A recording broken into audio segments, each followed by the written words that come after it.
Hello, Mike Ako, and good afternoon. Mahalo for joining today's joint AEN and HRE hearing. It's Wednesday, February 14th, 2024, and we're here in room 224 and also video conference. Yeah, happy Valentine's Day.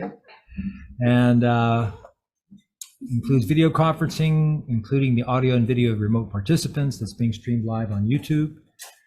And because of our 90-minute time limit for hearings, there'll be a 1-minute time limit for all testifiers, and we'll have a virtual countdown timer on the Zoom screen. So first up is SB 2362, relating to ornamental ginger, appropriates funds for statewide research into ornamental ginger pathogens, prevention of the spread of ornamental ginger pathogens, production and distribution of pathogen-free ornamental ginger plants, and outreach to ornamental producers. First up is Anna Wiskaric from CTAR, UH. Aloha, Anna.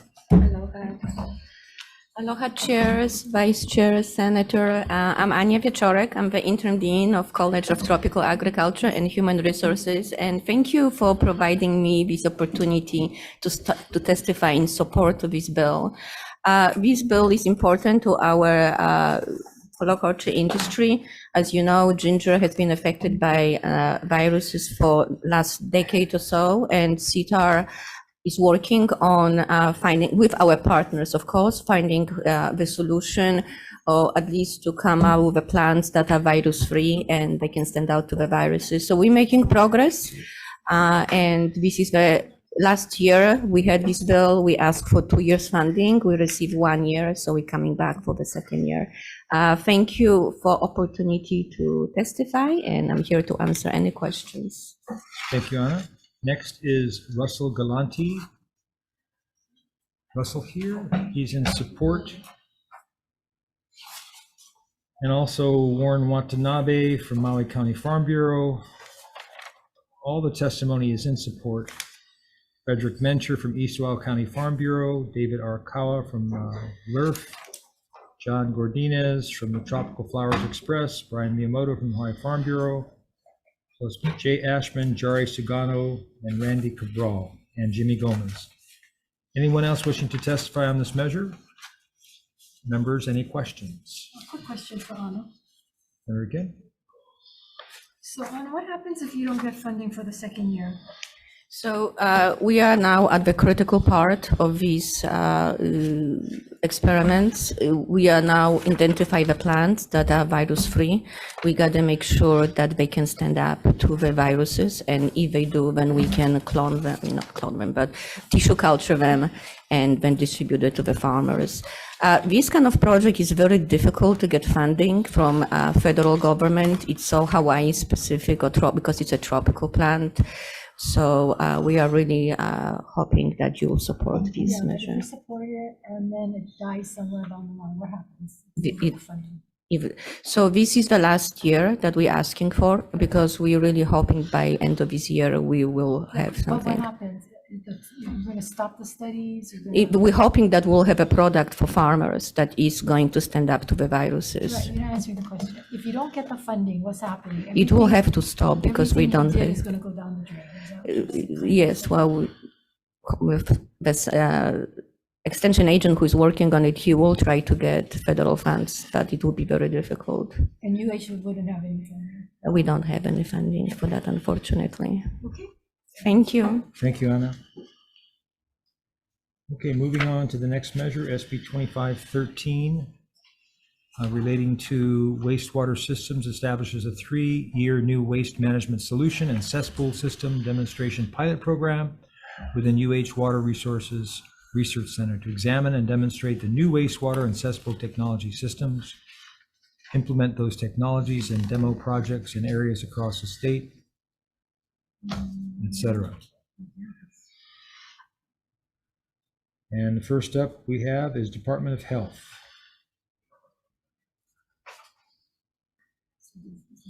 Good afternoon, chairs, vice chairs, members of the committee. John Nagata, Department of Health. The department stands by its written testimony acknowledging the intent of the measure with comments. I'll be available for any questions. Thank you. Thank you. Our Department of Hawaiian Homelands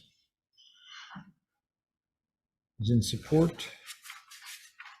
Zhui Wang from UH on Zoom. Good afternoon. We strongly support this written testimony in supporting the pilot program for testing new technologies and certifying them, and also the 2 full-time position at the DOH. Thank you. Thank you. Ted Bolin from the Hawaii Reef and Ocean Coalition. Good afternoon. Thank you, chairs, vice chairs, members of the committee. It's Ted Bolin on behalf of the Hawaii Reef and Ocean Coalition. I've put in written testimony. I won't go through the reasons that we need to upgrade cesspools, just say briefly that they are a risk to public health and they're also bad for the environment. Nutrients from the cesspools in particular are killing the coral reefs. And if coral reefs are going to survive in this era of rising temperatures, they're going to need some help and they're going to need some nutrient removal, which makes algae and causes them to be smothered. So that's the basic reason that we need to have cesspool upgrades. This bill is about the technologies. Currently, we have a lot of central systems, and then we have, I'll move it along. We need to have better technologies that are more affordable, because the technologies we have now are not. So it's great to get some examination of the best affordable technologies. I propose an amendment. Because this is not straight research, I would move this to Sea Grant as well as WRRC. And I want to add my support for the 2 FTEs with the Department of Health, which are needed. Thank you, Ted. Thank you for the opportunity to testify. We have, everyone is in support of this measure. Leah Laramie from the Climate Change Mitigation and Adaptation Commission, Stuart Coleman from VI, Wastewater Alternatives and Innovations, Mark Hickson, all in support. Anyone else wishing to testify on this measure? Members, any questions? Yeah. I guess DOH. So at the end of the 3-year demonstration pilot program, what do we hope for? Oh, Or you wanna talk DOH to- or whoever. UH, oh, sorry, I thought you said. No, DOH or, I think you might want to ask them. Yeah. Am I hearing correctly? Sorry, the volume is a little low. Are you asking about at the end of the 3-year, what Yes. can we get out of it? what do we hope to be, where do we hope to be, and what do we get out of this? So through this pilot program, as it mentions in the written testimony, there are new technologies that are not yet certified by Hawaii that are more affordable and actually deals with nutrient removal, not like septic tanks. They are cheaper, but they're not able to remove nutrients. So through this pilot program, we're hoping to test at certain sites new technologies that are better suited for Hawaii and also more efficient. And also we're hoping to streamline the certification process together with DOH in accelerating the certification of new technologies introduced to Hawaii. So is there any kind of, I guess there's no guarantee in life, but we get so many of these things, we have a pilot program and then nothing happens at the end of it. I know it's hopeful, but is there, do you come back and report to us? Is there- Yes, there will be a annual report from UH side. It'll be annual or it'll be at the end of the 3-year? I believe it's an annual report. Annually? Yeah, a lot of these reports, they get lost though, and I don't know that anybody actually sees it. Does the city get involved at all? Are you working on any of these solutions? So for now, I just started my position here a year ago. So I'm currently working on new technologies in the lab.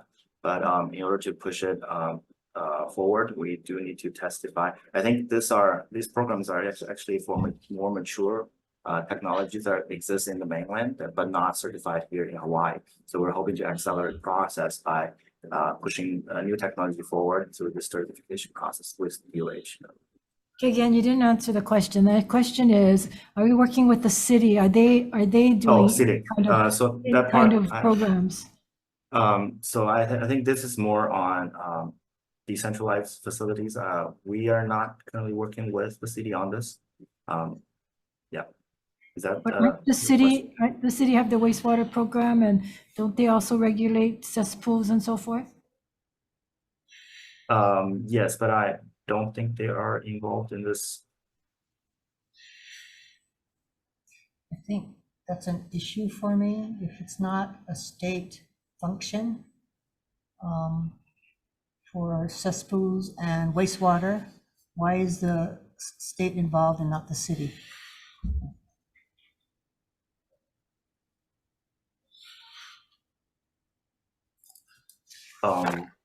Not sure. Does anyone else have the answers to this? Please enlighten us. Thank you, Vice Chair, for that good question. I used to be the Deputy Attorney General representing the Department of Health for 15 years. And yes, the state is the one who sets the regulations under which the programs operate. The counties have authority to do things, but they've mostly left it up to the state. So, but let me be clear, we're not talking so much about central sewers, which the cities do. And we're not completely talking, the city and the counties are not regulating very much at all on the cesspool and individual wastewater system level. So this would be about getting some technologies out there that can then be used, and the counties may at that point be picking it up. There's other bills that would move some of this integrated wastewater management program to the counties. But for this program and the technologies, this is currently a good place for the state to get involved. Thank you. Well, wouldn't you want to have some coordination with the counties? Oh, there instead is, of yeah, hope sure. that they're gonna pick it up, I mean. Yeah, you definitely want coordination, and there is. A whole lot of federal money comes down to the state and then goes down to the counties under the SRF. That's how we're paying for The question is, how most are of they it. coordinating with this? On this, no, because this is kind of a research and implementation project, which can then get picked up by whoever is doing it, whether it's state or county at that point. Well, what if they don't pick it up? We spend all this money and they don't pick it up? Can't guarantee that will all get picked up, but I think there's going to be a lot of pressure for people But to that's pick up why whatever they shouldn't- can. That's why shouldn't you have some coordination to begin with so that everybody's on the same page? You could, certainly, Senator, thank you. But I would say that this is a UH research demonstration project, and it's not, at this point, you could certainly coordinate with the city, but it's not a function of the city to work on the research. So Right, I'm not I saying that accept they your should do direction. the research, but so shouldn't there be some kind of, Let me add to that, Senator. So you guys are going to do the study, finish it, and then talk to the county. While they should be partners from the beginning, Yeah. because they run the whole shebang. I take your point, and I would be very comfortable with an amendment that said that the UH should coordinate with not only the city, not only the counties, but also the DOH on this. I think that would be a good amendment. I think it would be an amendment that I'd like to see in there before this bill is passed. sounds good to me. But we don't have anyone from the counties here. So, Okay. Question also for you, Ted. In your testimony, you had mentioned about part of the grant, the C grant in coordination Yeah. with the WRRC. Can you explain that, elaborate on that? Yeah, this project is a little broader than just research, which is a specialty of WRRC, the Water Resources Research Center at UH. So I think it's appropriate to have it be both Sea Grant, which has kind of the broader functions, along with WRRC. And that's why I proposed that amendment in my testimony. Okay. All right, thank you. Anyone else? Okay, let's, you want to take a break? Or you want to- Go in. Go into Are it? you fine with having an amendment? Yeah, absolutely. Yeah, yeah. Let's go.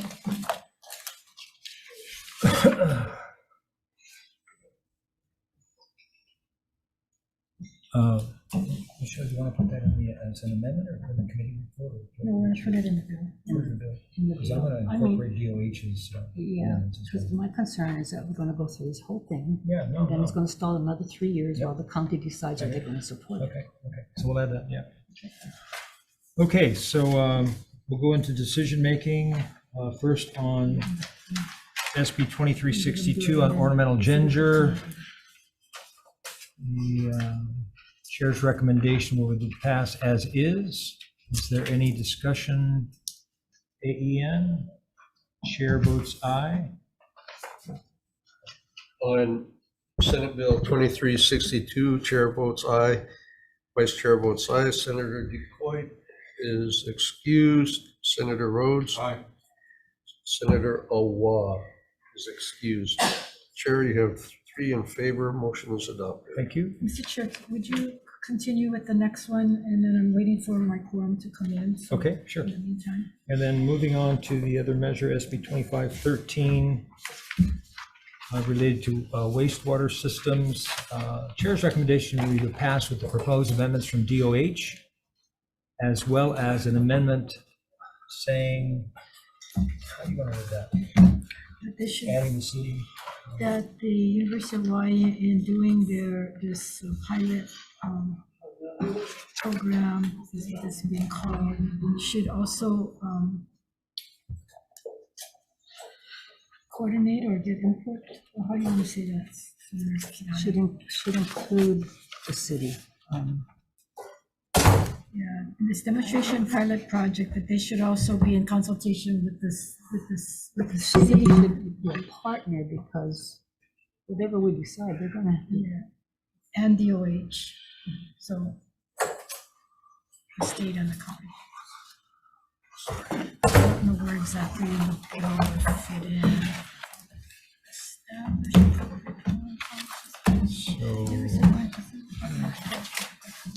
Okay, so on page 7 of the bill, line 3, it says University of Hawaii Water Resources Research Center in consultation with Department of Health, Department of Hawaiian Homelands, University of Hawaii, College shall. So maybe we need to put in City and County of Honolulu in there.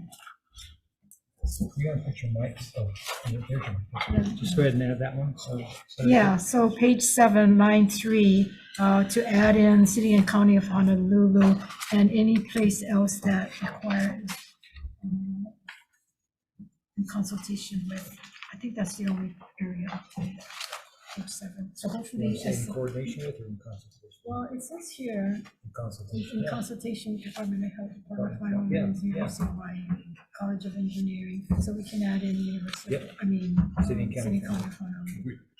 Maybe a misunderstanding, but if we do that, don't we want to add the other counties? Because aren't the other counties the ones where most of the cesspools are anyway? Okay. Yeah. Yeah, we could, yeah. So, with the city and counties. Anyway, somebody can work out the language, right? They Yeah. understand what we Each want of the to do. counties. Yeah. Each of the 4 counties. Yeah. Okay. All right, so, we vote on the second. No, ST1. Just said ST1 to include the language and that language. You said the DOH language. All right. So the recommendation for the second measure, SB 2513, will be to pass with amendments. We will include the amendments from DOH As well as inserting the counties, the 4 counties on page 7, line 3, where you talk about who that the University of Hawaii Research Center will be in consultation with. Okay, any discussion? Chair votes aye, vice chair. On measure SB 2513, chair votes aye, vice chair votes aye. Senator DeCoit. Aye. Senator Rhodes. Senator Awa. No, Senator Awa is excused. Chair, you have 4 in favor. Motion is adopted. Thank you, members. Okay, and now for the Committee on Higher Education members, we're going back to Senate Bill 2362, which is relating to ornamental ginger. And this appropriates funds for the statewide research into the ornamental ginger pathogens. We gave first-year funding last time. This is for second-year funding. Recommendation is to pass as is. 2362 passes is. Any discussion, members? Not, Vice Chair votes aye. Chair votes aye, Vice Chair votes aye. Senator Fukunaga. Senator Hashimoto. Excused. Senator Favela. Aye. Measures adopted, Madam Chair. Thank you. For Senate Bill 2513, this is what we were just talking about when some of the members walked in relating to wastewater systems. This is establishing a 3-year wastewater management solution to the cesspool system demonstration pilot program within the University of Hawaii Water Resource Research Center. And the recommendation is to pass with an SD1 to incorporate the Department of Health's amendments, as well as add language to include the counties to be in consultation with the University of Hawaii. Any discussion, members? Hearing none, the chair votes aye. Senate Bill 2513, Chair votes aye, Vice Chair votes aye. Senator Fukunaga. Senator Hashimoto, excused. Senator Favela. Aye. Measures adopted. Thank you, and we are done. And that concludes the 1 o'clock meeting. Thank you. Thank you. Thanks, Donna.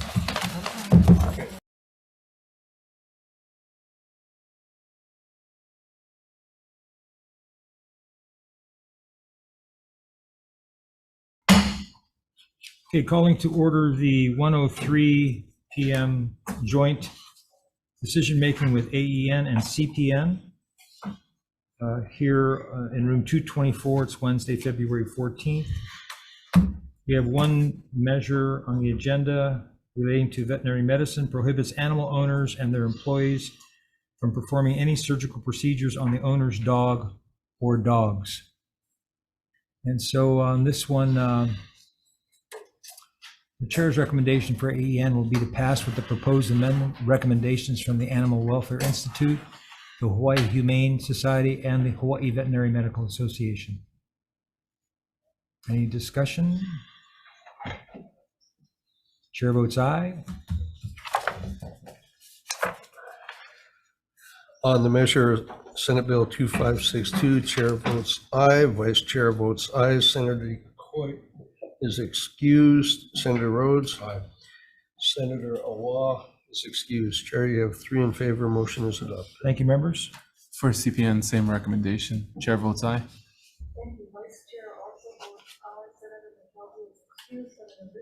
Aye. Thank you. Thank you. And that concludes the 103 agenda.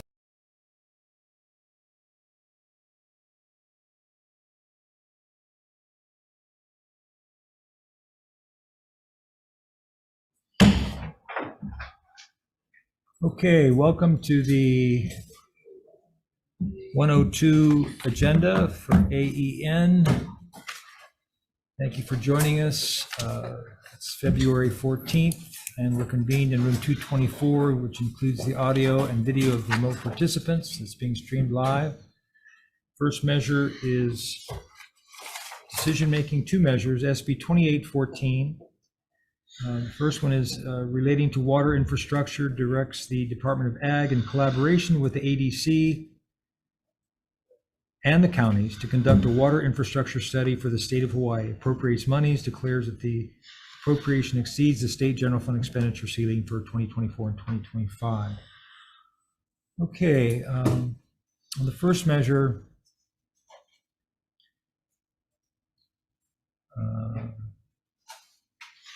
the chair's recommendation will be to pass as is. Any discussion?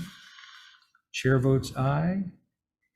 On the measure, Senate Bill 2814, Chair votes aye, Vice Chair votes aye. Senator Coit is excused. Senator Rhodes. Aye. Senator Awa is excused. Chair, you have 3 in favor. The motion is adopted. Thank you, members. On the second measure, SB 2349, relating to leaf blowers, prohibits the sale, offer for sale, or operation of gasoline-powered leaf blowers, increases the amounts of fines for offenses against leaf blower restrictions, and provides for the forfeiture of gasoline-powered leaf blowers on a 3rd violation. Removes the exemption on leaf blower restrictions for government agencies.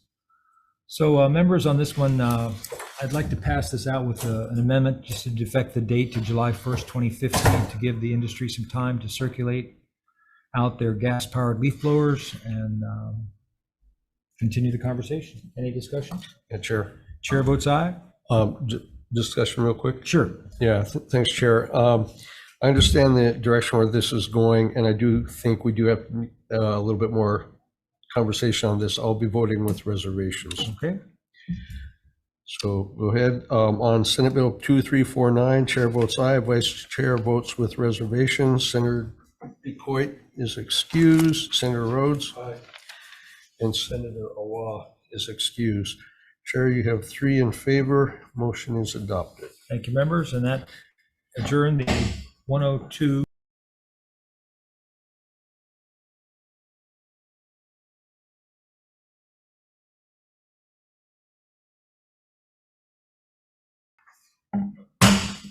Okay, good afternoon, everyone. Calling to order the 104 joint decision-making agenda for AEN-GVO.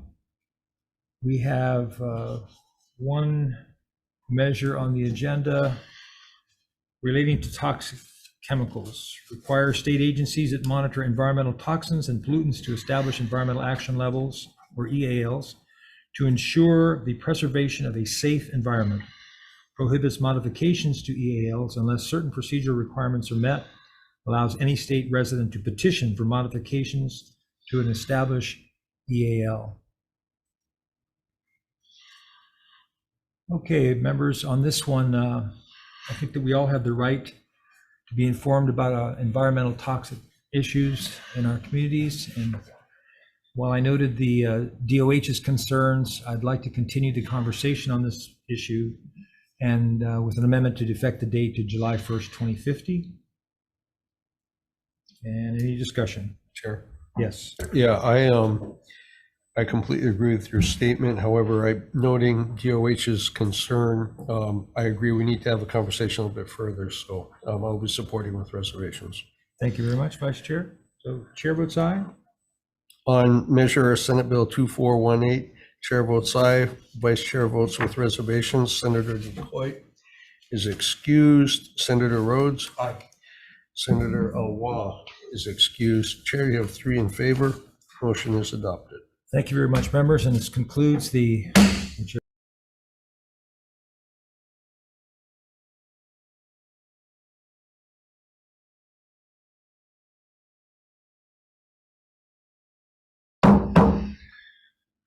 Okay, hello, Mike Ako, and good afternoon. Mahalo for joining us. AEN-EET hearing, it's Wednesday, February 14th. Happy Valentine's Day, everyone. And we're convened in room 224, video conferencing. And because of our 90-minute time limit for hearings, there'll be a 2-minute time limit for all testifiers. So we'll start off with SB 2936 relating to ag. Appropriates money to the Department of Ag for the planning and construction of a new inspection, quarantine, and incineration facility on the island of Maui. Declares that the appropriation exceeds the state general fund, etc. First up is Department of Ag. Good afternoon, Dexter Kishida, Deputy at Hawaii Department of Agriculture. We support the intent of this bill. We provide some comments because one, we're estimating to get this work started to be about 10 million, but there are some concerns that we'd like to address through really the planning work to ensure that things like a biochar facility in that area is allowable and doable. And also, because it's a dollar for dollar county match, we do defer to both the county and the ADC, who is also instructed to participate in this. Thank you very much. Thank you, Dexter. Next up is Brian Miyamoto from Hawaii Farm Bureau. Thank you, Chair. The Hawaii Farm Bureau will stand on this written testimony in support. Thank you, Brian. Anyone else wishing to testify on 2936? Members, any questions? Yes, Senator Coy. So Dexter, the bill appropriates $5 million for the planning and construction of a new inspection, quarantine, and incineration facility on the island of Maui for use by the Department of Ag.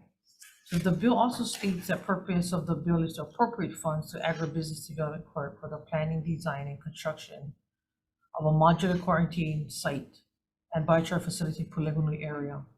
Should the $5 million go to ADC instead of DOA or vice versa? And where would the county matching funds go?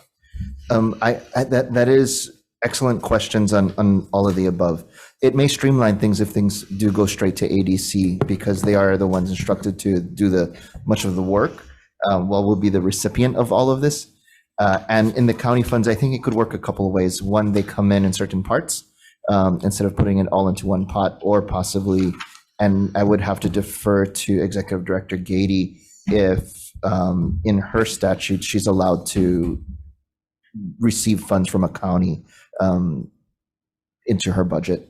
But that, if that's possible, that might be another mechanism as well. Thank you. Thank you.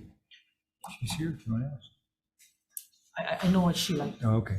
Yeah, is anybody from Maui County? Wait, I had one other question for Dexter. So what's the proposed timeline for the construction of the quarantine center? We couldn't propose a timeline, but we do know the urgency of this. And so the reason why we couldn't propose a timeline yet is the research needed to ensure that the scope of this can even be developed in that area that's being proposed. And then also the involvement of the permitting for a biochar facility due to clean air, et cetera, et cetera.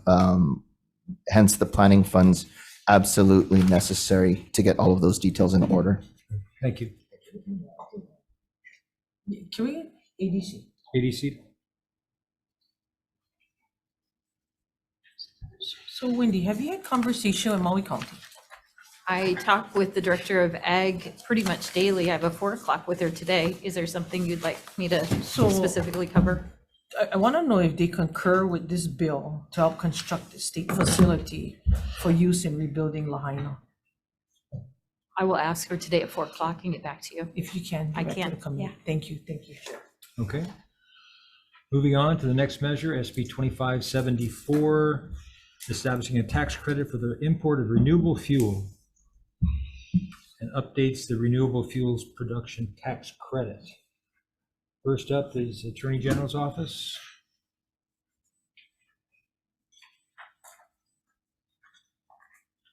Good afternoon, Chair Gapper, Chair DeCoy, members of the committee. Deputy Attorney General Tammy Kaneshiro standing in for Deputy Attorney General Janine Udui. The proposed tax credit may be challenged under the Commerce Clause because it could be construed by court as bestowing a commercial advantage on products using locally sourced renewable feedstock. Insofar as the credit encourages and incentivizes the purchase and use of such products versus products manufactured with the same ingredients grown outside of the state, we suggest deleting the wording on page 13, lines 16 through 18, and page 23, lines 5 through 8 that reference locally sourced renewable feedstock, and deleting the wording on page 13, line 19 through 21, and page 14, lines 1 through 2, providing taxpayers who produce sustainable aviation fuel within the state an additional $1 per gallon tax credit. These changes would resolve the department's constitutional concerns. Thank you, and I'm available for questions. Thank you very much. Next is Tom Yamachika from the Tax Foundation of Hawaii on Zoom. Good afternoon, Chair, members of the committee. This is Jade McMillan on behalf of Tom Yamachika for the Tax Foundation of Hawaii. We will stand on our written comments submitted on the measure. Thank you. Okay, thank you. Gary Suganuma from DOTAX. Good afternoon, chairs, vice chairs, members of the committee. Teresa Zetwick on behalf of the Department of Taxation. We stand on our written testimony offering comments, and I'm available for questions. Thank you. Thank you. Hawaii State Energy Office.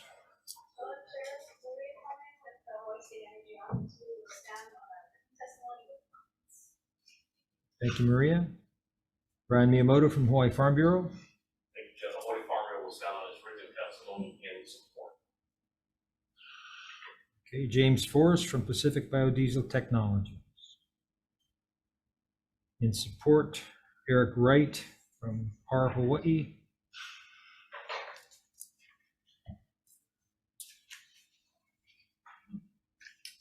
Aloha, Chair Gabbard, Chair DeCoy, Vice Chair Richards. Eric Wright from PAR Hawaii.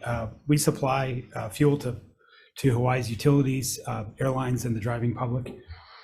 We've teamed up with Hawaiian Airlines and Pono Pacific to develop renewable fuels here in Hawaii.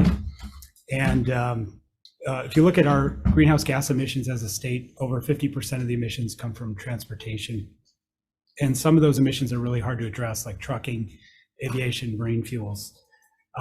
This was very clear from the State Energy Office's decarbonization pathway study that just came out in December. And there's a chart in my testimony on this. But it's also really important for power generation. When solar and wind aren't producing power, you need a liquid renewable fuel in order for Hawaiian Electric to hit its renewable portfolio standard. Really exciting time for us as a company. We are investing $90 million at our refinery in Kapolei to produce renewable fuels. It'll make renewable diesel as well as sustainable aviation fuel. And the feedstock will be used cooking oil, animal fats, as well as vegetable oils. That's our plan. That'll be online next year. So we're well underway on that. Renewable fuels are quite a bit more expensive to make than fossil fuels, unfortunately. And so you need government incentives to make it work. The federal government gives incentives of about $1 to $2 a gallon. And if you look at the states that have a lot of renewable fuels, there's state level incentives for about $1 to $2 a gallon. It really takes those state level incentives to make it work. And so that's what we're here to ask you for today, is an expansion of the renewable fuels production tax credit to make it work. This will support high paying jobs, manufacturing jobs at our refinery, and also support agriculture jobs. We'd like to grow those crops here, have the oil produced here, and made into fuel at our facility. I'm available for questions. Great. Thank you very much, Eric. Alana James with Hawaiian Airlines.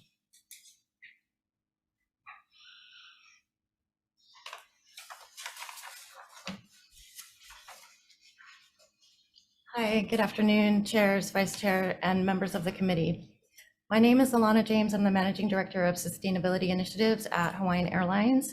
We will stand on our testimony with strong support of Senate Bill 2574, and I'm happy to answer any questions that you have regarding our testimony. Thank you very much. Thank you, Alana. Race Randall with the Maui Land and Pineapple Company in support. Ikaika Hussey in support. Ramsey Brown with Pono Pacific.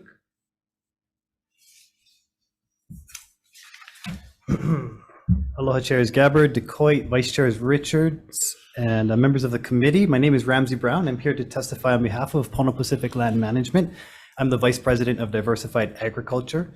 For 24 years, Pono Pacific has worked with landowners in activating working lands and creating sustainable food systems.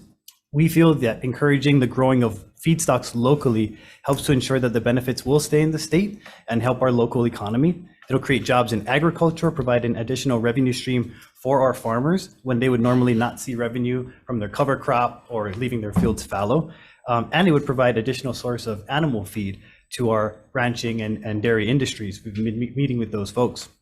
The appeal of these benefits to our local economy is apparent from the support of Hawaii Farm Bureau, Meadow Gold, Haleakala Ranch, Maui Land and Pine, and others. So Pono Pacific is also actively engaged in crop trials right now on Oahu, with plans to expand those trials of a crop on neighbor islands. The AG's office has raised concerns. However, we do feel that the proposed tax incentives do not run counter to the Commerce Clause. This tax credit aligns with Biden administration's goals for clean energy transition and climate change mitigation, and potentially paves the way for collaboration and federal support. By supporting our farmers and fostering clean energy innovation and building a more sustainable aviation industry, we hope to secure a brighter future for Hawaii. So we stand on our testimony in strong support of Senate Bill 2574, and our team is happy to answer any questions. Thank you. Thank you, Ramsey. Next is Derek Phelps from 12. Online soon. Derek? Your sound, Derek. Thank you.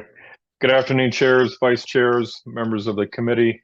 My name is Derek Phelps, and I am head of policy and governmental affairs for 12.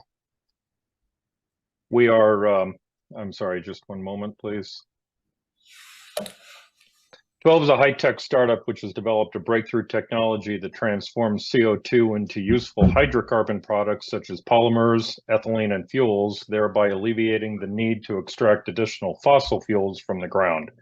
We're currently focused on the production of power-to-liquid sustainable aviation fuel, which we refer to as E-Jet, given that the airline industry predicts it will need roughly 8 billion gallons of SAF per year by 2030.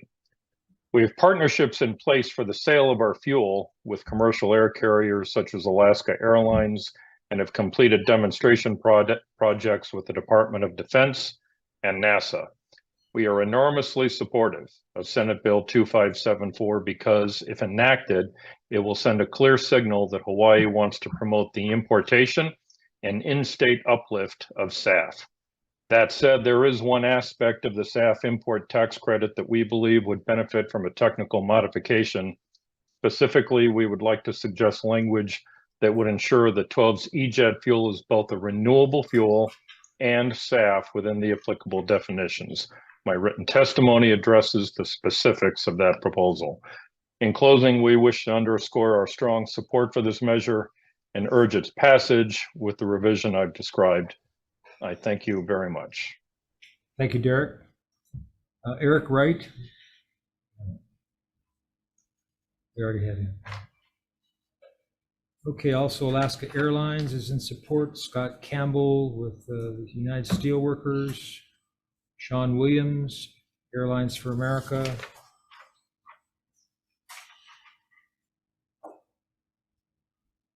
Hawaii Renewable Fuels Coalition.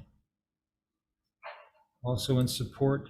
Anyone else, either online or in person, wanting to testify on this measure? And members, any questions? Senator DeCoit. Par, please, Eric, if you will. So you would be doing the refining for crop grown here? That's correct. How much crop would you need grown here to refine enough to cover all the airlines that is in support of this bill? Right. Yeah, it will be the challenge. Our initial goal is to have 25% of our production come from local feedstock. So that would be 15 million gallons of oil produced here in Hawaii. It probably takes about 100,000 acres to do that. And that sort of envisions it being a cover crop and rotated with other crops here in Hawaii. So it's a sizable amount of land that it requires.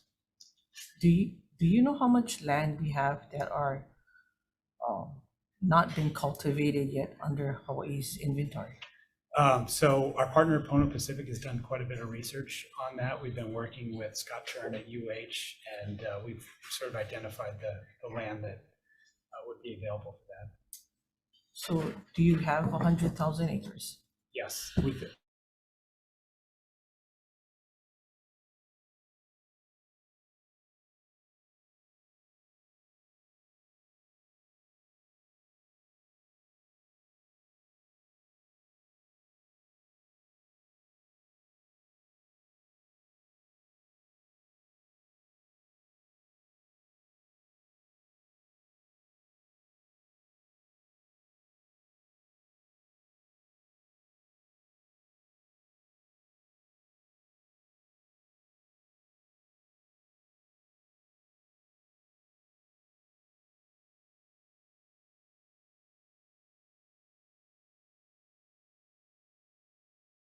Yes, we could.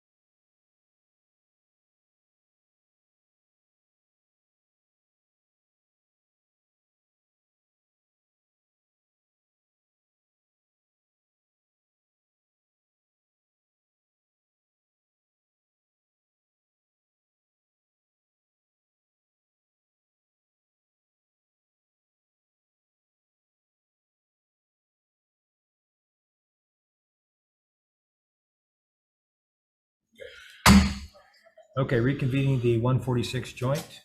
Thank you. So just like to follow, so how much water, knowing that we've been in cutbacks every year in drought, I think our challenges have been right now with ranchers, limited water, limited land, farms that have been cutting back on water. So how do you guys envision now putting down an energy crop here on 100,000 acres, of which you need flat land? If you're depending on rain, you would have to plant the crop during the winter months to get the rainfall. Other than that, the bulk of the areas are dry. So I just trying to like wrap my head around it. Do we sacrifice the food crop now for the energy crop? No, so thank you for the question. So we tried to anticipate some of the questions. So the crop we're looking at, camelina, is a cover crop, so it could be rotated with food production. So we tried to eliminate the food versus fuel. It's a low water input crop. It's like 11 to 14 inches per growing cycle. So then on the GIS model I was referencing before, it is broken up by island, and it's also broken up into 3-month growing periods, because the crop itself takes about roughly 90 days from planting to harvesting.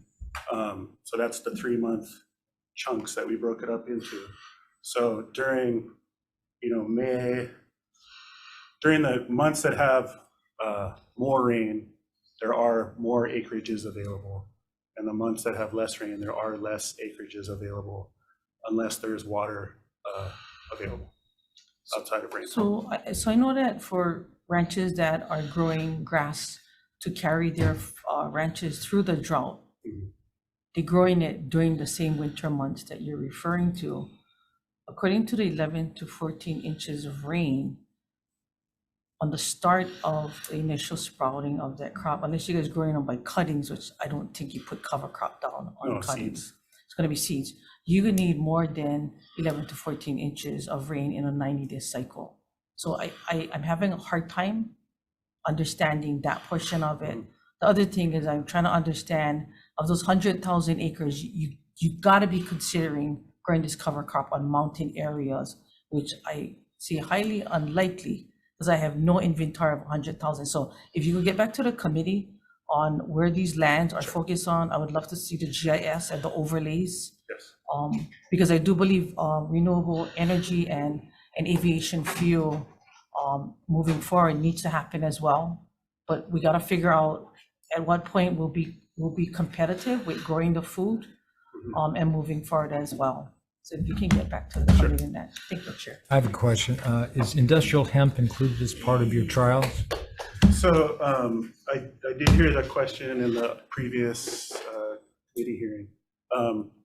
As far as renewable diesel, I think you could use hemp or any number of products. As far as sustainable aviation fuel, it is a more limited feedstock supply, because it has to be approved from the ASTM guidelines. So it is, I don't believe it's one of the approved sustainable aviation fuel feedstocks. But if it were approved, in terms of, there's quite a history, as you probably know, about hemp as a fuel. How does it fit with the other crops that you're growing in terms of suitability? I think if it was an approved feedstock for SAF, I don't see any reason why you couldn't promote it. My understanding, it doesn't take much water and, yeah. Right, and there's other, one of the things we're looking at is other benefits besides the fuel itself. Right. So, that's why Medigold and Haleakala Ranch and other people are very interested on the animal feed side. And I know with hemp, there are other commercially viable uses for it. As well as the 91 licensed hemp farmers who are waiting to grow their crops. I'd be all for it. Okay, thank you. Sure. Sure. You'll go first. Just do a quick, wait, let me do a quick follow-up. So if the 100,000 acres are grown, are you guys supplying the equipment on all the islands to do the harvest of it? Or is these individual farmers not having to buy combines to do the harvesting, or is a cooperative gonna be Yeah, I formed? mean, we'd Like, have how- to figure out the harvesting business side, because like you said, mechanical harvesting is probably the most likely solution. So it would depend on how much acreage you could get contiguously together. And then you'd have the problem of different islands. So you'd probably do each island as its own separate plan. You know, one combine can cost you close to $250,000, if not $500,000. We have several in the state we've identified that are already here, and some of them are not being used. So we are exploring all those questions. Investment is huge, and I think the biggest challenge we have with getting these farmers started is the investment in equipment. So I kind of asking basically, are you guys considering doing the investment on all the islands in equipment and then the processing as well as the transport to par? Yes, that is part of what we're exploring. Can you get us a price tag on that? I really would like to know what that looks like. Thank you, Chair. Okay, thank you. Anyone else? Yeah, Chair. Richards? Anytime we talk about agriculture, we kind of get really excited about this. Okay, I plan for 50 acre inches for most crops, but now you're talking about a third of that. So that's also really exciting. What is the length of time between planting until harvest? So if you go off of mainland numbers, it's roughly 90 to 100 days. We've done just a couple of small test runs, and it came in more around 67 to 70 days. Okay, and does that plant come into seed, I guess, year round? Or is this, what are we looking at? Is there a growing cycle that is seasonal, or is it year round? I think with Hawaii's growing environment, it is year round. And we just started a new trial out on the North Shore last week. So we're trying to do it at different times of the year, different locations around the state, and try to gather all that data. Okay, and have you done a post-harvest and then post-processing feed analysis so we know what the residual for agriculture might be? Has that been done? We have not done it locally with the feed, but it is FDA approved. Camelina seed cake is an FDA approved animal feed. Great, but we need to know what the analysis is. Yes. On that. So, okay, I'm very interested in seeing all that data, what Senator DeCoite's been asking. So thank you, Chair. Okay. Is that it? A quick follow-up. Okay. Is there any pests that affect camelina? So the literature is it's very pest resistant.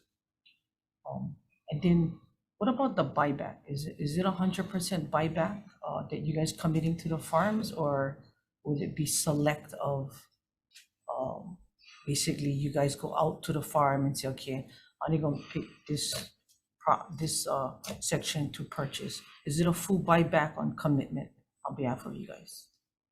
Yes, I mean, if you're talking about the oil produced from the seed, No, I'm talking about the seed, not the oil. I'm talking about the seed at harvest. Yeah, I mean, I wouldn't see why not.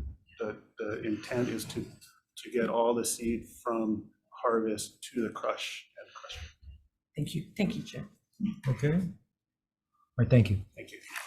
Moving on to the next measure, SB 2364, establishing a plant-based building materials working group to report on how best to grow plants and develop plant-based building materials in Hawaii and provide economic development and green jobs while sequestering greenhouse gases to help achieve the state's climate target. First up, Department of Ag. Thank you so much, chairs, vice chairs, members. Dexter Kishida, Deputy at Hawaii Department of Agriculture, and we definitely support this measure and provide a few comments that plant-based building materials is a great way to replace what we're importing, and doing so reduces the pathways that these pests can, all of our invasive pests come in. So yet another way, not only looking at just plant-based, not just plants and plant material, but also building material, which brings in bugs and other things as well. Another thing I would like to point out or request is a position. We are seeking a position as a sustainability advisor who would be able to attend and help with this advisory committee to identify the best plants and also to ensure that some of the plants on our noxious weed list, et cetera, are not used or suggested to be grown here to be used in plant-based material. Thank you very much. Thank you. Attorney General? Good afternoon, chairs, vice chairs, committees.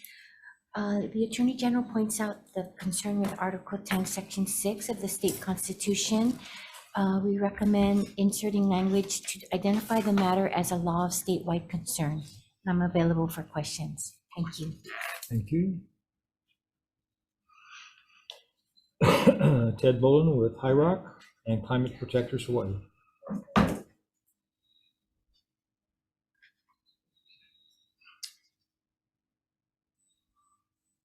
Thank you, Chair, Vice Chair, and members of the committee. Ted Bolin for the Hawaii Reef and Ocean Coalition and the Climate Protectors Hawaii. Hawaii has a great opportunity to develop some green agricultural jobs here while working to mitigate climate change. We have a long growing season and some areas have ample water, and we can grow crops such as clumping bamboo, not the running bamboo that you see around, it grows so invasively, but very tall bamboo that grows in clumps, which can be harvested and turned into building material. Hempcrete, which you've heard about, can be produced and also as a building block material. And biocements from blue-green algae or pond scum can be used for Portland cement. This is really important because the building materials we use, steel, cement, and timber, are all carbon intensive. And so if we can produce locally materials that are carbon sequestration instead of carbon emission like the other ones, steel and cement in particular, which are huge worldwide, we could really save a lot of carbon, and that would help us get to our target for being carbon negative by 2045. There was a hearing this morning in the House Committee, and they passed a bill that's identical, but they made some amendments, I think, and I would be in support of the amendments that they made, which were the ones listed by the Attorney General. Also, some funding for CTAR for this bill, for running this working group, extending the sunset through July of 2026, so there could be input from the session, and also adding the Farm Bureau and OPSD to the group as members because they asked. We're in strong support of this bill and appreciate the opportunity to testify. Available for questions. Thank you, Ted. Brian Miyamoto from Hawaii Farm Bureau.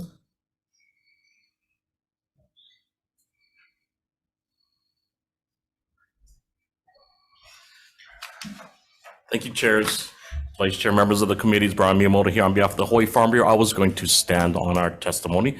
We absolutely support this, but we're coming up to talk about the importance of all of agriculture.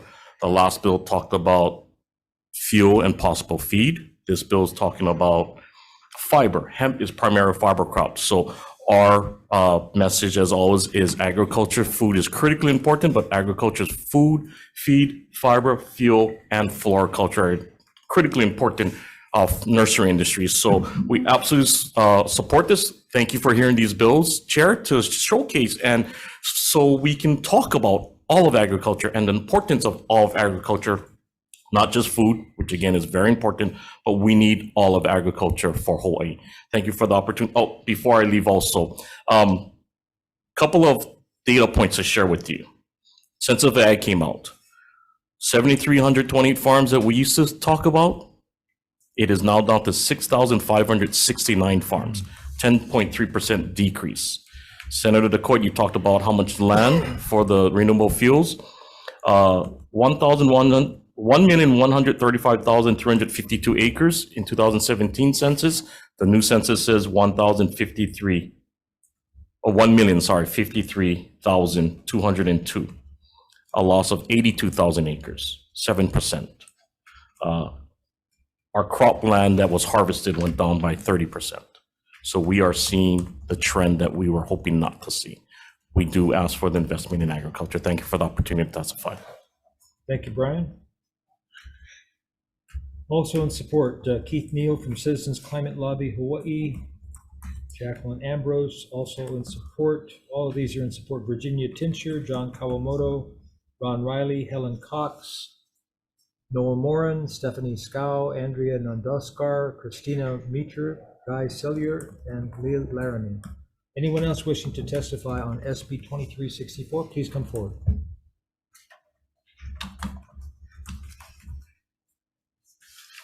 Aloha chairs and members of the committee. My name is Danielle Bastade, Sustainability Coordinator from the Office of Planning and Sustainable Development.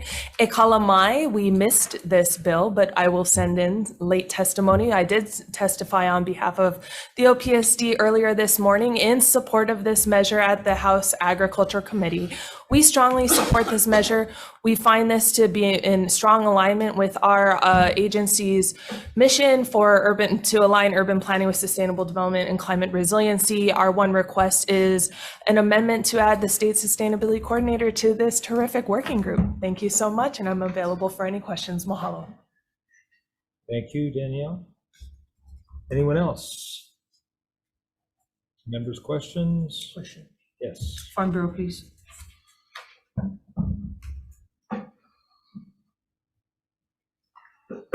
So Brian, of the amount of land that declined from 1 million to 800,000? It went down about 82,000 acres, 82,000. according to the census. Why have those lands have not been used to be cultivated? Thank you, Senator. We're not really sure. We haven't done a deep dive. It was just released yesterday. But they're disturbing numbers. The other number is, I think there's the drop as far as the amount of farms, pretty much the small farms. So it could be when we come here and we talk to the legislature about the land use competition, other uses in agriculture or for agricultural land, other uses other than productive agriculture. That may be a contributing factor. We constantly are addressing affordable housing on ag land. There are some conflicts with solar on ag land, so we're glad that there's some effort so that we can have dual uses, possibly agrivoltaic or other things, such as we're seeing with the previous bill, where we don't see that competing with actual food production. Right, with camelina, with the cover crop, we think that's good synergy where we can have both, but we're not really having this competition anymore. So because under your membership of the Farm Bureau, I understand that your membership has also asked for more land, and a lot of them could not get more of that land due to drought or lands that have not been actually cultivatable because of the type of land and the classifications of those lands. You're absolutely right, Senator. There's multiple reasons. And again, that's why we've taken a strong position on the state acquiring private lands into the state inventory for agriculture purposes. That's why we're strong advocates of Act 90, transferring agricultural lands in Department of Land and Natural Resources into the Department of Agriculture so they remain in productive agriculture. DLNR's got a noble mission for conservation, but we hate to see those productive agricultural lands go into conservation. So that may be contributing factors. There are many factors on why we're losing farmers, why we're losing lands, and we need to stop that trend. We've got all of these goals that we're trying to achieve, and we're not going to be able to do that with the trend that is unfortunate we're So I seeing guess my now. concern is that while we have a wait list of people, and when lands go up for open auction, we've been challenged to make sure that those lands are used to be cultivated. At the same time, the classification of how those lands are to be used could be, I can bid on this land because I get one horse that costs me $50,000, but I can bid on that land. Those lands have been taken out of inventory because the rich keep getting those lands, and how do we prevent that from happening while this list that every time Department of Ag has lands up for opening, that we still having a hard time get people to get those lands to grow, whether it be energy crops, added pasture lands. As you know, fireweed has taken over most of those lands up country Maui as it moves across, as well as the beetle taking out many of the croplands, pasture lands in the Big Island. So one step is what we suggested, the state looking at available agricultural lands, private lands, and getting into the state inventory so they're not going to be susceptible to development. Private landowners may want to develop, state doesn't necessarily have that interest. They have the interest of production agriculture. Secondly, we need to do a better job as far as public leases, making sure that those that have those leases are agriculture producers, allowing for continuation with succession. And we appreciate the legislature actually passing that bill, which would allow ag parks extension of leases, but we need to do a better job to prevent those gentleman farms, and also for public lands, those that actually can outbid our true producers. Farmers can't afford those high leases, so it needs to be some kind of production on that land. We do believe, though, that the Department of Agriculture has that authority, the Board of Agriculture has that authority, and if the lessees aren't doing what they should be doing. So in our last hearing, this is why we said, I think they need inspectors in that division to do some inspecting, and if they don't do it, then let's just fine the inspectors for not doing their job so we can get those guys done. But thank you, Brian. Absolutely. Thank you, Senator. Thank you. Chair. Okay, moving on. Yes. I know we're talking about a lot of land here, but since I've been here, I'm not really getting an idea of how much land that we actually have that is ready to do any kind of agriculture. And with Senator Gabbard, I like to get hemp on hemp, because some of this land that we cannot go into is because of chemicals or lack of certain things, where hemp will strive and grow in there, and that every 3 months you can harvest industrial hemp. And I don't know the understanding, because I still new here and learning from Senator Gabbard, what is the holdup? What do we need to push hemp over the cliff and get it going? Because even when I brought the cement, the wood, the rope, everything to Senator Ige, Governor Ige, when he left office, he took all that with him, but I cannot find him now. So the bottom line is, these things are we talking about climate change? Yeah, we're talking about climate change, right? The hemp cement gives off no heat, no nothing, bug resistant, so forth and so on. I mean, I'm not preaching to the choir, but why are we not pushing wood, cement, all of this now moving forward? And I know I've been talking about every other meeting, I'm not in the ag meeting with him, but because they're ready. I mean, they have small little areas that they're already starting. They're not asking for how much acres, 2 million acres you asking for? They're asking for small acreage, 5 acres at a time, to kind of get the thing going. So what I like about the hemp, and I just could do this and I will stop. Every seed is different, right? Every seed is different. You get the one that you're going to use for fiber, you use the one for the oils. There's a lot of different seeds.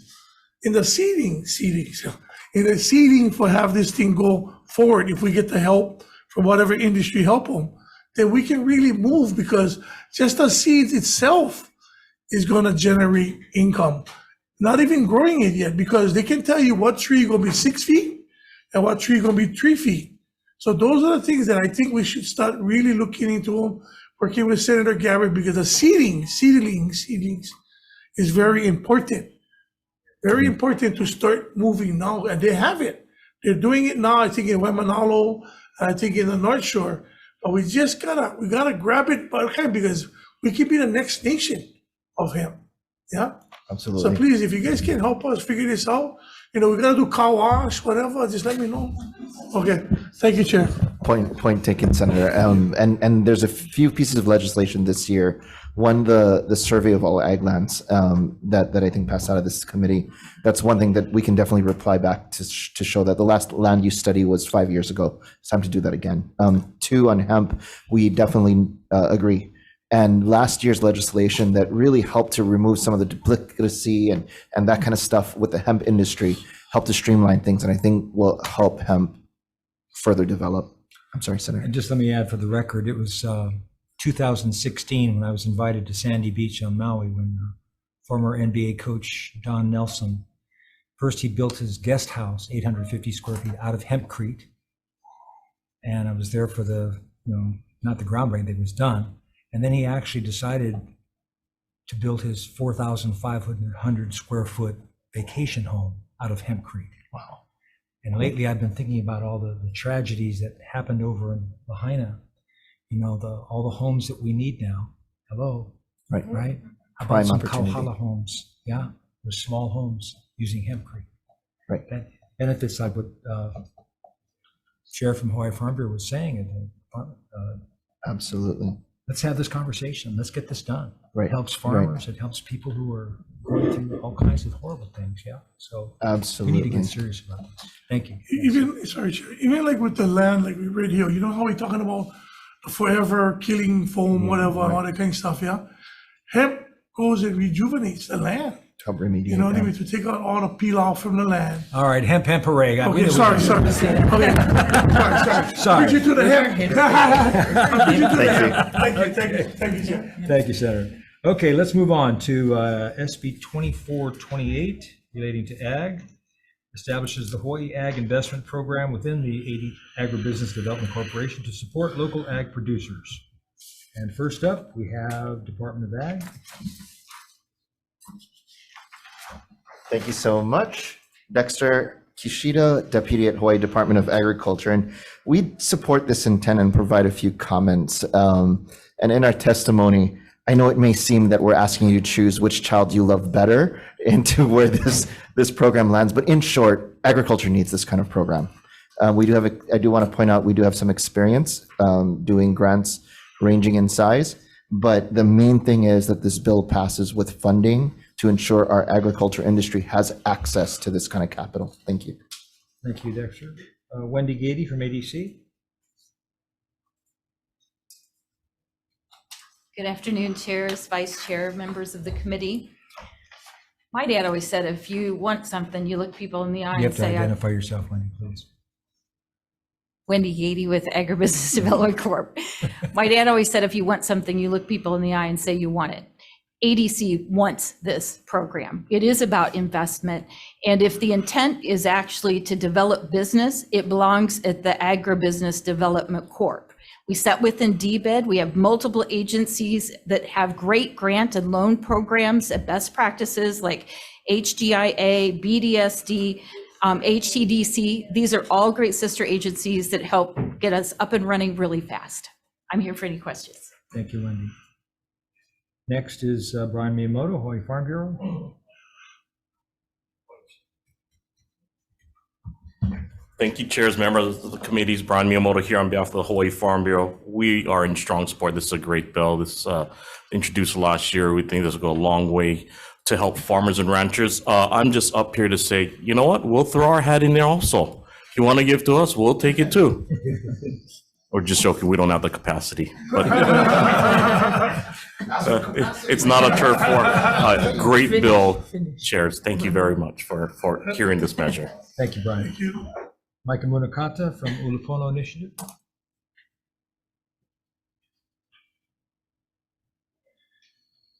Good afternoon, Chair Gabbard, Chair DeCoit, Vice Chair Richards, and members of the committee. Michael Munikata here on behalf of Ulupono Initiative. We'll stand on our written testimony and support. We do have a couple comments in there, but in general, really do appreciate Chair, revisiting this measure again this year. We've been worked closely with you to get this introduced over the last two sessions. Last year, it got stuck in conference. It was an unfortunate end to a lot of momentum here. What this bill looks to do, as it describes in its text, is to hit on agriculture's toughest problems.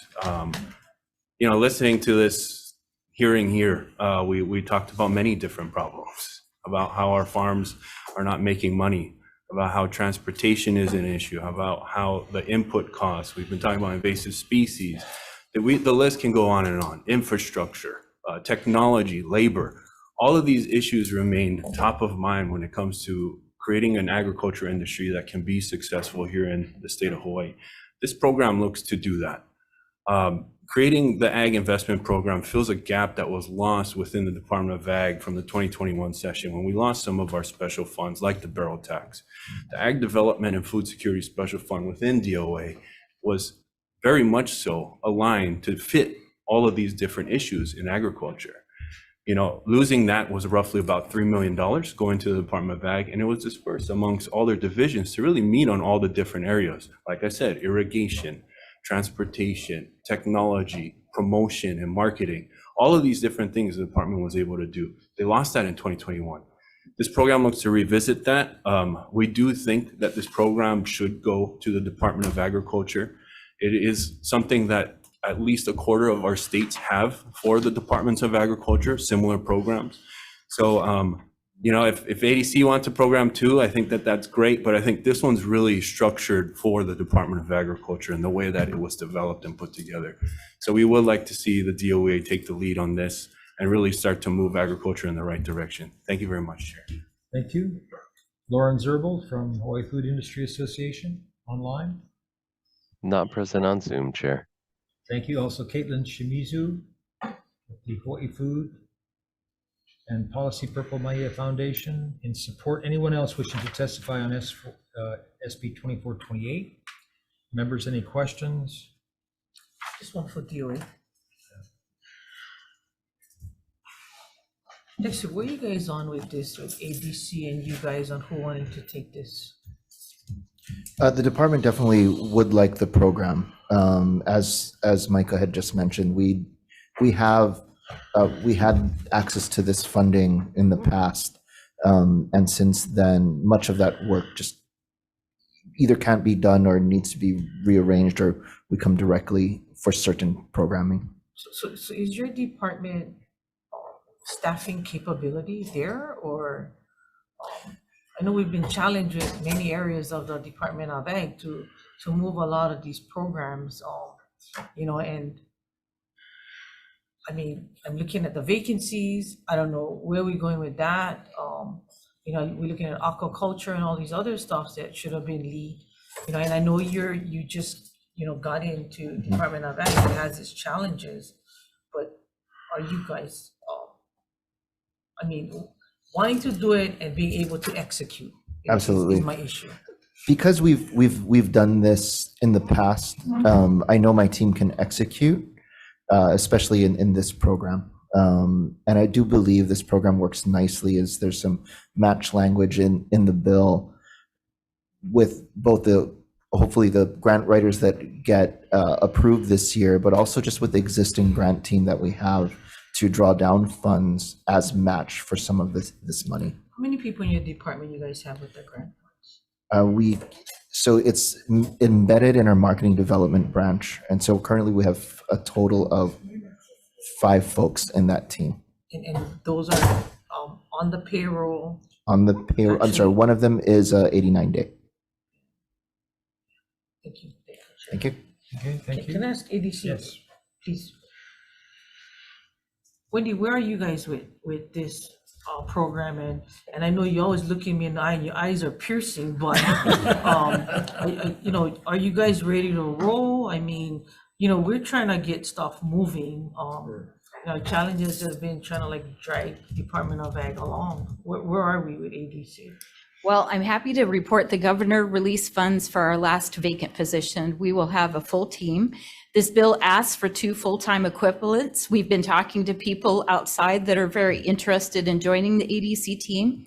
I don't think we're going to have a problem filling those 2 spots. We've also been talking internally with some of our sister agencies in regards to how their programs are working, how we can all work together. We can hit the ground running. Part of that program would include hemp hooray, or I mean, hemp hooray all the way. Thank you. Okay. Anything else? Moving on. Final measure on the agenda is SB 2079, relating to the importation of plants and animals. Allows the state of Hawaii plant and animal declaration form to be distributed, completed, and transmitted electronically. First up, Department of Ag. Thank you so much. Dexter Kishida, Deputy at Hawaii Department of Agriculture. Apologies, I missed this as a typo, but the department supports the intent. We agree with it as well, but we support the intent and offer some comments, some technical. The main thing we would like clarifying language added is in section B, completed paper forms shall be collected, and then adding some language around completed electronic forms. But I do wish Senator Wakai was here, because really he has been a huge help in moving this forward, along with Lieutenant Governor, to hopefully do a pilot very, very soon, and then work on full execution. Thank you. Thank you. Hawaii Farm Bureau, Brian? Okay. Anyone else wishing to testify on this measure? SB 2079. Members, any questions? Department of Ag. And I know I wish Senator Wakai here was as well. What was the intent behind doing the electronic version of this, and how's that information gonna be streamlined versus we filling it on paper, and one of my other colleagues likes to put it in the pouch in front to see how much she can collect. Oh, no, we're going to have to prosecute. Good thing she's not here. She's watching. Oh, no. Oh, no. There goes my confirmation. Dexter Kishida, Hawaii Department of Agriculture. Sorry. Apologize. Last bill of the day. That is a really important piece because the airlines don't want to collect that data, and it definitely needs to be safe kept. And there's what presented the challenge is not necessarily the information that's required by statute, but collecting the additional information that is kind of on the backside of the form. That's a little more extensive. And so the way it is and what we're envisioning is, and there's a rough mock-up that almost looked like a deluxe Google form where you fill in, check off, and then if you say yes, there'll be drop downs, and then it would then populate kind of a dashboard for my team so they could quickly see once it's filled out that, and it'll be red or green or those kinds of things to give them quick identification of we better meet these guys at the gate or baggage claim, etc. Thank you. Thank you. Okay, anyone else? Want to take a recess? Tech, we'll take a brief recess for decision making.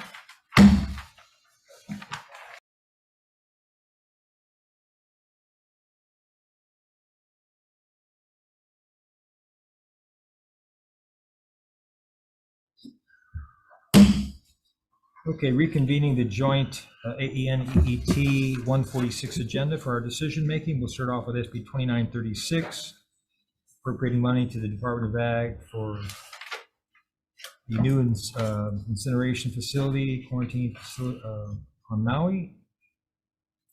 Chairs having conferred, the recommendation for AEN will be to pass as is. Any discussion? Chair votes aye. Vice Chair. On the measure, Senate Bill 2936, pass unamended. Chair votes aye, Vice Chair votes aye. Senator DeCoit? Aye. Senator Rhodes? Aye. Senator Awa is excused. Chair, you have 4 in favor. Motion is adopted. Thank you, members. Thank you, Committee on Energy, Economic Development, and Tourism. Same recommendation for Senator Kim for the vote. Senate Chair Bill votes aye. 2936 passed unamended. Chair votes aye. Vice Chair Senator Wakai is excused. Senator Fukunaga is excused. I vote aye. Senator Favela. Aye. 3 members present, 2 excused. Recommendations adopted. Moving on to SB 2574, establishing a tax credit for the import of renewable fuel. Chair's recommendation for AEN will be to incorporate the amendments that were made by the Attorney General. Any discussion? Chair votes aye. Oh, yes, I'm sorry. Thank you. Included in the report, in the committee report, I would also like to await the GIS overlay, the amount of inventory of land coming back from Pono Pacific, as well as water usage. And yes. Okay. Thank you. That'll be in the committee report. So recommendation as stated, Chair votes aye, Vice Chair. On Senate Bill 2574, Chair votes aye, Vice Chair votes aye. Senator DeCoit? Aye. Senator Rhodes? Aye. And Senator Awa is still excused. Motion is adopted. Thank you, members. Same recommendation. Senator Kim for the vote. Chair votes aye. Senate Bill 2574 passed with amendment. Chair votes aye. Members, the 3 members present, anyone voting with reservations, anyone voting with opposition, hearing none, 3 ayes, recommendations adopted. Moving on to SB 2364, establishing a plant-based building materials working group to report on how to best to grow plants and develop plant-based building materials in Hawaii. The chair's recommendation will be to pass as is. Any discussion? Chair votes aye. On the measure, Senate Bill 2364, Chair votes aye, Vice Chair votes aye. Senator DeCoit? Aye. Senator Rhodes? Aye.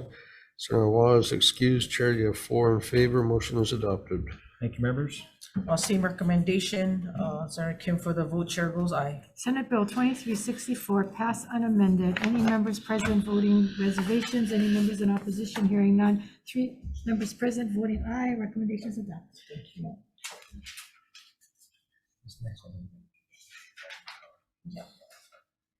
Okay, the next is SB 2428 relating to ag, establishing the Hawaii Agriculture Investment Program within the ADC to support local ag producers. We're gonna, having conferred, we've decided to defect the date on this measure to July 1st, 2050, so it'll move on to WHAM and continue the conversation. We hear the fire in the belly from both ADC and from the Department of Ag, so we need some more time here, okay? And did you want to add something to the committee report? Okay. So any discussion? Chair, just a quick comment. Sure. It's great to see 2 agencies arguing to get more work. I like to see that. That's the first time in my experience here, Yeah. so. So chair votes aye, vice chair. On the measure, Senate Bill 2428, Chair votes aye, Vice Chair votes aye. Senator DeCoit? Aye. Senator Rhodes? Aye. Senator Awaz, excused. Chair, motion is adopted. Thank you, members. Same recommendation, Senator Kim for the vote, chair goes aye. Senate Bill 2428 passed with amendments. Chair votes aye. Any member voting in the reservations or with opposition? Hearing none. 3 members present to excuse. Recommendations adopted. And finally, SB 2079, allowing the state of Hawaii plant and animal declaration form to be distributed, completed, and transmitted electronically. The recommendation of the chair AEN will be to pass as is. Any discussion? Chair votes aye. Senate Bill 2079, Chair votes aye, Vice Chair votes aye. Senator DeCoit? Aye. Senator Rhodes? Aye. Senator Awaz is excused. Chair, your motion has been adopted. Thank you, members. Same recommendation, Senator Kim for the vote, chair goes aye. Senate Bill 2079 passed unamended. Any member voting in the negative, any member with reservations? Hearing none. 2 members present, all voting aye. Recommendations adopted. Thank you. Thank you, members, and that concludes the hearing. Thank you.